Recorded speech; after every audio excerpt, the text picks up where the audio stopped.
वो बीजेपी की उभरती हुई नेता थी। नागपुर में उसने राजनीतिक जीवन की शुरुआत कर दी थी। नाम सना खान था। जबलपुर से उसका नाता हो गया था और वही महिला नेता सना खान जबलपुर जाती है, गायब हो जाती है और कहानी में जो सच सामने आता है गायब होने के बाद कत्ल का, वो काफी हैरान करने वाला था। सना खान की कहानी तो आपने सुनी होगी क्योंकि ये सबको पता है कि बीजेपी की महिला नेता सना खान का मर्डर हो गया।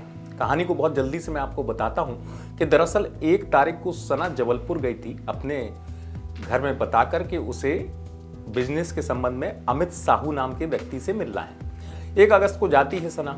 2 अगस्त को उसके फोन बंद हो जाते हैं। 3 फोन लेके गई थी सना। 3 फोन को वो इस्तेमाल करती थी। वो तीनों फोन बंद हो जाते हैं। घर वाले परेशान होते हैं। नागपुर में गुमशुदगी की रिपोर्ट लिखवा दी जाती है।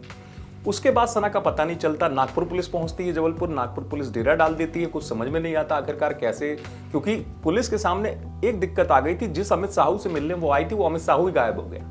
अब समझ में नहीं आ रहा कि वो अमित साहू गायब हो गया, सना गायब है, तो आखिरकार इन दोनों को गायब करने के पीछे कोई तीसरा भी है। लेकिन इन तमाम चीजों के बीच मैं आपको बताऊं कि जब मामला आगे बढ़ा तो पुलिस एक दिन पहुंची थी ढाबे पर जो अमित साहू चलाता था।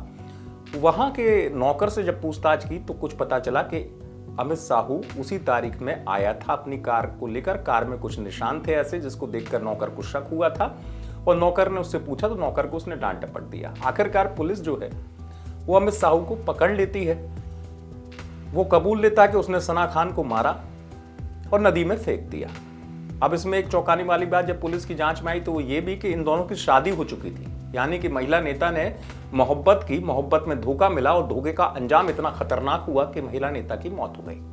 कहानी में नई बात ये कि 2 राज्यों की पुलिस लगी हुई है। मर्डर मिस्ट्री तो सुलझी के कातिल पति निकला, लेकिन अब उससे बड़ी चुनौती ये कि महिला नेता की लाश है कहां।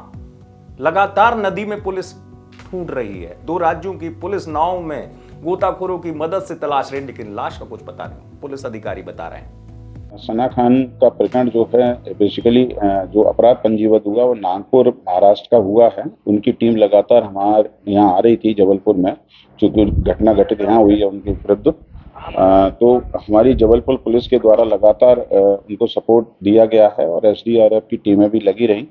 लगातार 4-5 दिन बॉडी की तलाश की गई, बट अभी तक बॉडी मिली नहीं है और नागपुर पुलिस और हम लोग अभी भी प्रयासरत हैं और लगातार अभी भी बॉडी की तलाश हम लोग जारी है। पुलिस अधिकारी बता रहे हैं कि दोनों राज्यों की टीम मिलकर काम कर रही है। अब दिक्कत दरअसल इस केस में यही आ गई है जिसमें 2 राज्यों की पुलिस उलझी है कि ये तो बात कबूल ली अमित साहू ने कि उसने फेंका, मारा, लेकिन जब तक लाश नहीं मिल जाती तो यह साबित कैसे होगा कि सना खान की मौत हुई है या नहीं। अगर आप बात करेंगे नियम कानून की, अमित तो कबूल कर रहा है, अब लाश क्यों नहीं मिल रही है? कातिल पति इतना शातिर है क्या? यही पुलिस के लिए एक बड़ी चुनौती बनी हुई है और इस चुनौती से पार पाना पुलिस के लिए बहुत कठिन भी साबित हो रहा है, क्योंकि जब तक लाश नहीं मिलती और क्योंकि यह भी साबित नहीं हो पाएगा कि आखिरकार क्या है, माजरा क्या है, पूरी कहानी क्या है। यही वजह है कि 2 राज्यों की पुलिस मर्डर मिस्ट्री सुलझाने के बाद अब भी इस केस में ऐसी उलझी है कि कोशिश लगातार कर रही है। जबलपुर से आप तक खबर पहुंचाई धीरज शाह ने। आप देखते रहे अभी तक।